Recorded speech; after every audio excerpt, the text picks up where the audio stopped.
Then my younger sister stepped out from the hallway, arms crossed. Seriously? You had the nerve to show up on Thanksgiving? What if the neighbors saw you? This is so embarrassing. I took a deep breath, barely holding my smile together. I just came to drop off the pumpkin pie and say hi. Madison and Wesley were looking forward to seeing their grandparents. Lying to your kids now, huh? My father snapped. Just like their mother, these two won't grow up to be anything good. How could they, with a parent like you? And then, Madison's small voice trembled as she spoke. Mom works hard every day. She wakes up early and makes us lunch. Every single day. I quickly wrapped my arm around her shoulders. Tears welled in her eyes, but she held them back as she stared up at her grandfather. Mom is my hero. My father's face froze for a split second, then twisted into fury. Shut your mouth. No manners at all. Get out. Don't ever set foot here again. My mother and sister chimed in together. He's right. Just leave. Don't bring shame to this house again. I adjusted the kids' coats and clutched the pie,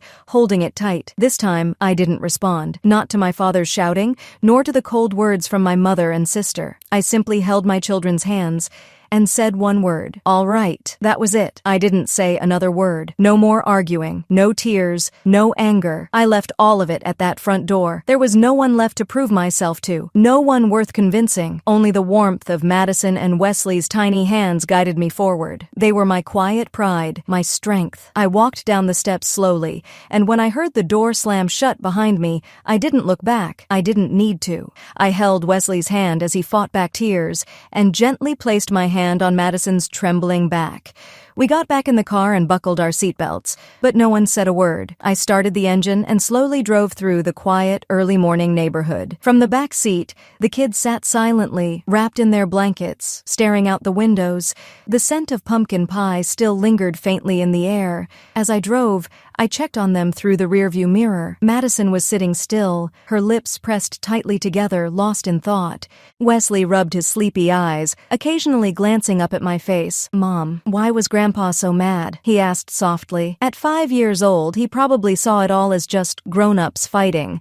But he was sensitive. He could feel how cold it had been. Maybe he was just sad about a lot of things, but instead of saying that, he got angry. That was the only way he knew how to show it. But Mom didn't do anything wrong, Madison whispered. At 8, she understood every word. She was hurt. She was angry, but she didn't cry. No, I didn't. I've always done my best to take care of myself and both of you. Some people see that, some don't. But what matters most is that I never forget it myself. We stopped at a traffic light. I looked at them again through the mirror. And Madison, Wesley, never let someone else's words define your worth. No matter what anyone says, you are amazing, just the way you are. They both nodded quietly. Madison reached over and gently took Wesley's hand. We merged onto the freeway. Within minutes, the bright blue waters of Miami came into view. The morning sun had climbed higher, casting a warm light over the white SUV's hood. The city was already wrapped in a festive holiday mood, with families, likely tourists,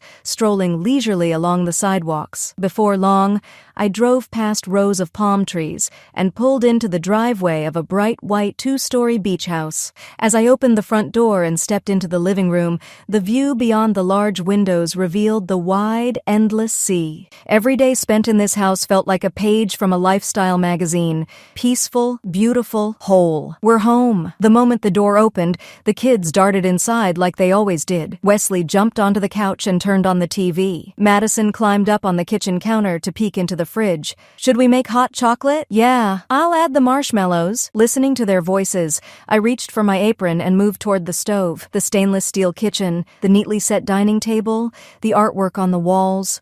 All of it was built from scratch after I became a mother at 18. Back then, pushed forward by nothing but fear and loneliness, all I could do was keep moving ahead. At 18, I got pregnant. My partner then said he'd take responsibility, so I believed him and we got married. I was scared, but still hopeful that we could build a family together. But life wasn't that simple. Life quickly fell apart. Not long after I gave birth to our second child, he left, saying only, "I can't do this anymore." Soon after, divorce papers stepmothers arrived, without a word. Just like that, I was thrown into the world as a single mother of two. In my parents' house, where reputation and appearances meant everything, my young marriage, early divorce, and life with two small children were seen as stains too shameful to bear, so they erased me. They stopped answering my calls. My name disappeared from the family group chat. I was quietly left off the guest list for every gathering. There was no one I could rely on, so I worked. For my kids, for our survival. I went door to door, looking for a full-time job I could manage with two toddlers.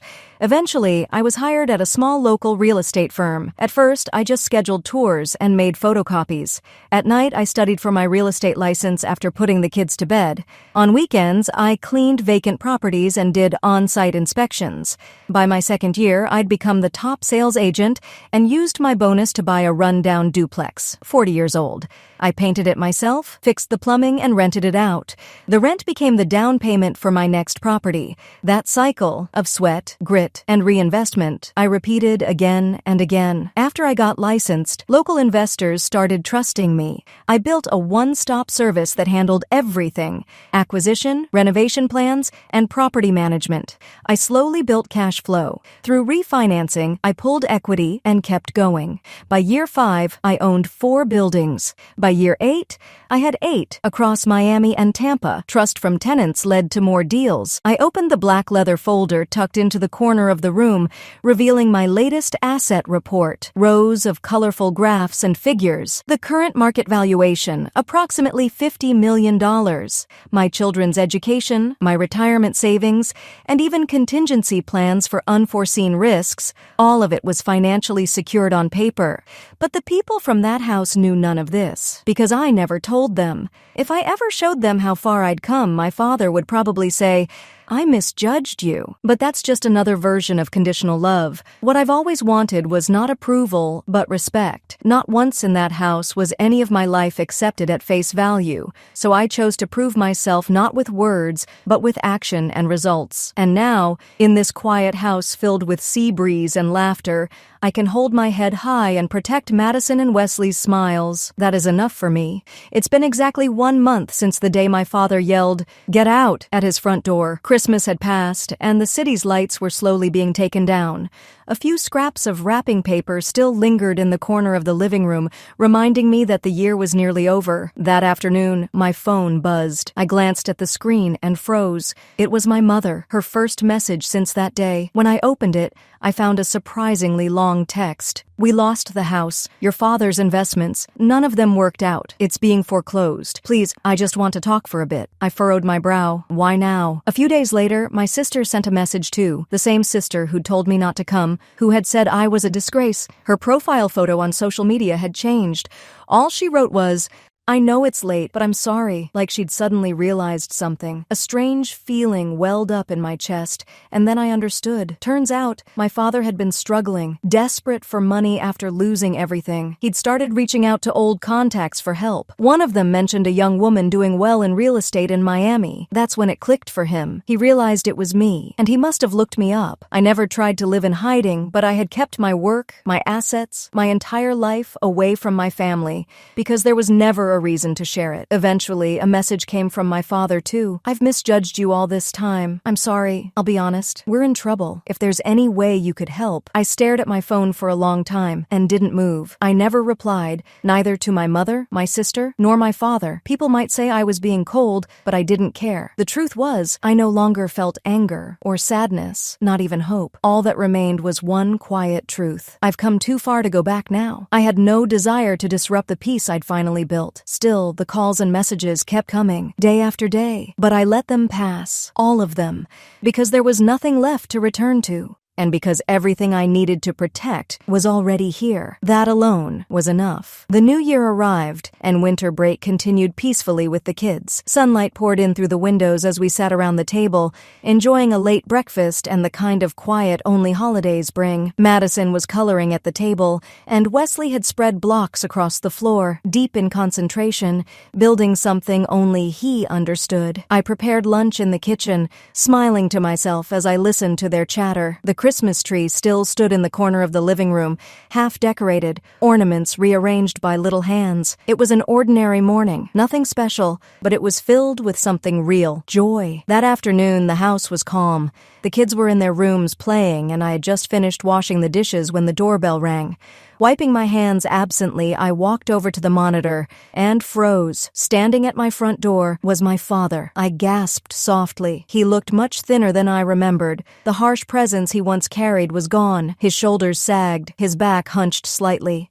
Gone were the sharp suits. He wore a faded gray shirt and worn jeans. His white hair was unkempt. His face was covered in stubble. There was mud on his shoes, and something about the way he stood seemed off, strained, uneasy. The exhaustion and desperation were written all over him. Silent and motionless, he no longer looked like the father I once knew. I stared at the screen for a while, uncertain whether I should open the door. Finally, while Madison and Wesley were still in the living room watching something on their tablets, I quietly opened the door. "Kelly!" He called my name. It had been years since I'd heard my name spoken like that, plain and direct. "I just want to talk, just for a moment." What could someone who called me scum possibly have to say? He didn't answer.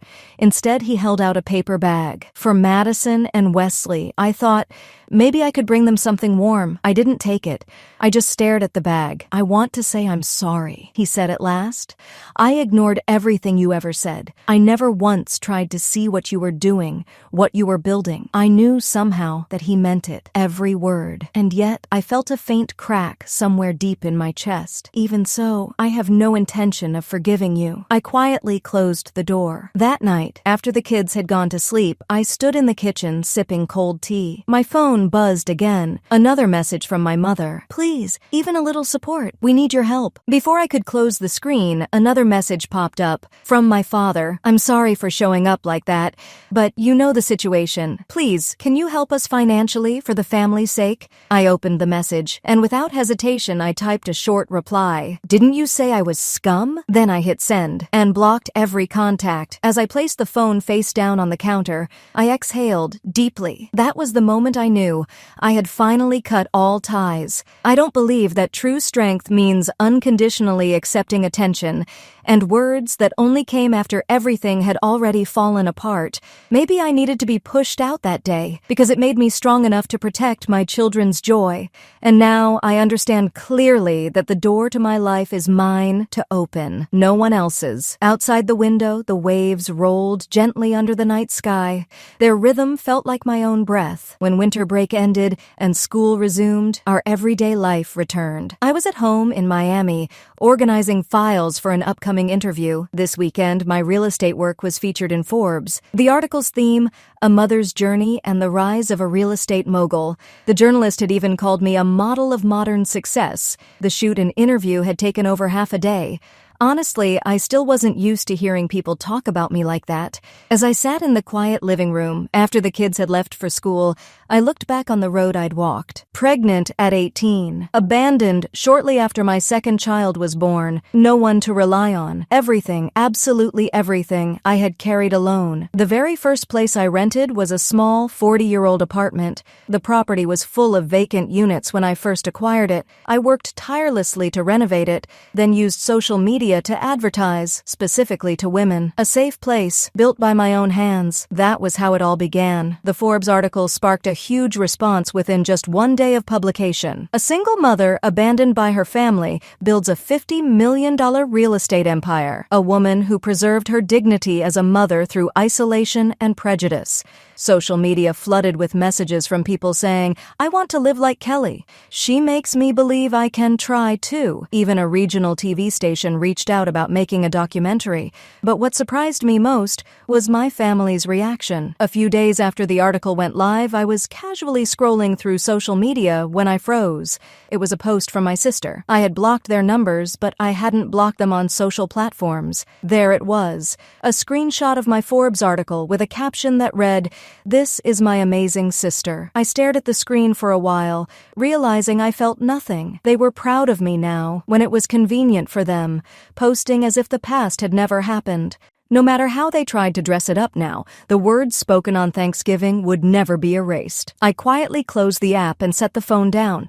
After all the times they called me a disgrace and a burden, to suddenly act like family now, I was speechless. A few days later, a letter arrived at my home. The sender, my parents. Seeing their names on the envelope, I couldn't move at first. Should I open it or tear it up? After a moment of hesitation, I broke the seal. Inside was a single sheet of paper, the handwriting, my father's. The ink was faded, the words awkward, but the hesitation and regret were unmistakable. I read your article, I admit it. You far surpassed anything I imagined. I spent my life believing family should look a certain way, and because of that, I saw nothing. I was blind. For your children's sake, could we meet? I want to apologize. I'll never call you scum again. I folded the letter slowly and placed it on the table. Later, I wrote a short reply, just a few lines, but the meaning couldn't have been clearer. I forgive you, but you will not have access to our lives. We've built something real, apart from you, and we are living fully. After I mailed the letter, I let out a deep breath. No anger remained, no sadness either, only clarity. I no longer lived for anyone's approval. They could call me scum,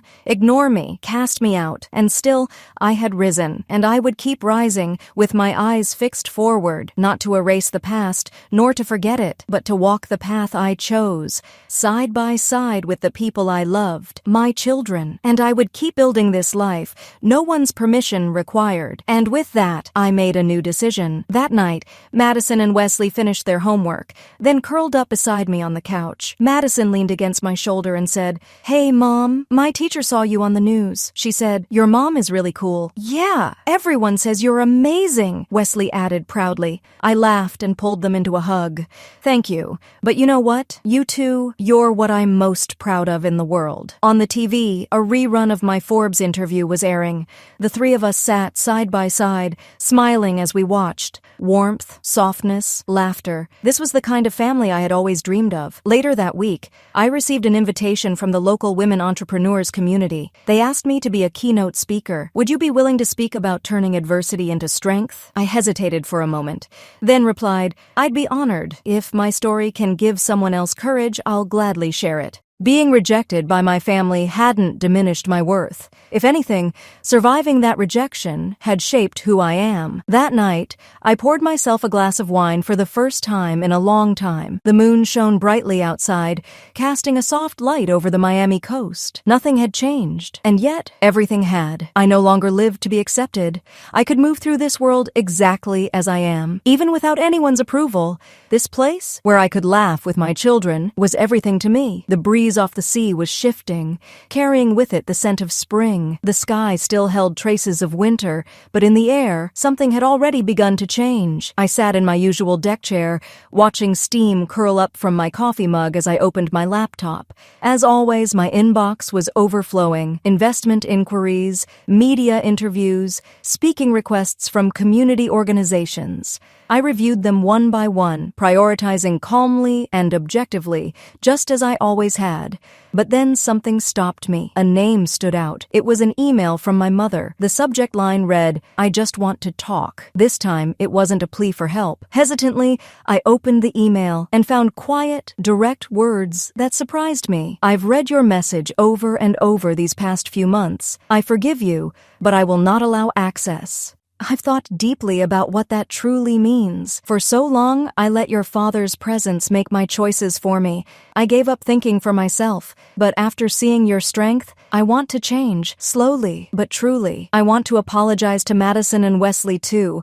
I did nothing for them. I just want to talk, nothing more. Even if it's just a small corner of your life, I'd be grateful to be there again. I stared at the screen, unsure what to type in return. There was no anger anymore, no rejection, only a faint memory, like a distant voice from long ago. A few days later, I took Madison and Wesley to a park. We arranged to meet at the lake, the same spot we used to visit when I was a child. My mother said my father wouldn't come. That decision was hers. The afternoon sunlight was gentle. White petals floated on the wind. As we approached, I saw her sitting on a bench. She stood when she saw us, untangling her fingers from her lap. Her face tightened slightly as she rose. I held my children's hands, guiding them carefully along the path, avoiding the scattered petals. smiles. "Thank you for coming," she said, her voice hoarse and barely steady. I swallowed the rising feeling in my chest and gave a quiet nod. Madison and Wesley looked uncertain, but they listened as my mother knelt down and began to speak. "A long time ago, I said terrible things to your mom. I've regretted that ever since. I wanted to meet you both. You're such wonderful children,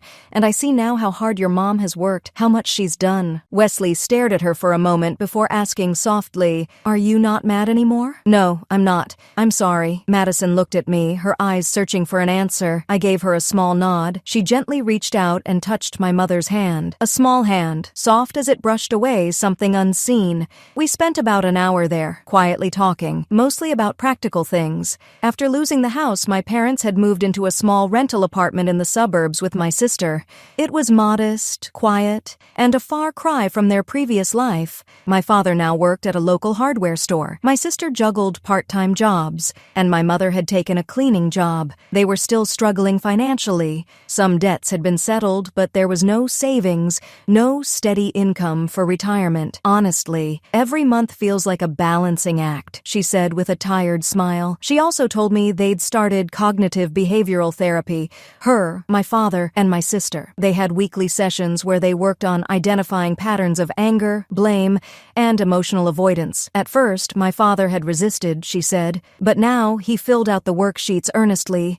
My sister had even begun journaling to manage her emotions. Each of them was, in their own way, trying to look at their lives differently. Clutching her paper cup of coffee, my mother said quietly, her voice laced with a faint sigh, "It'll take time, but I really do want to change." I didn't say much. I simply nodded. But the way the soft spring light fell across her profile, it made me think she was finally looking forward instead of back. That was enough. Forgiveness isn't forgetting. It's not pretending things never happened. Maybe it's just quietly unfastening the chains of the past so you can move forward freely. On the way home, Madison whispered, Grandma's voice, it sounded a little soft. "Yeah, it did," I replied. Then Wesley chimed in, "Can we get ice cream?" And just like that, the car filled with laughter. At a red light, I glanced in the rearview mirror. I want their memories to be filled with warmth, not pain, not resentment, but truth, recovery, and care. We will never be dragged backward again. We won't return to that house, but maybe, just maybe, we can leave room for a letter if it's ever needed.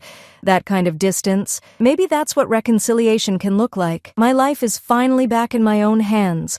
I am no longer someone's daughter. I am Madison and Wesley's mother, and as a woman named Kelly, I will continue to walk forward with pride.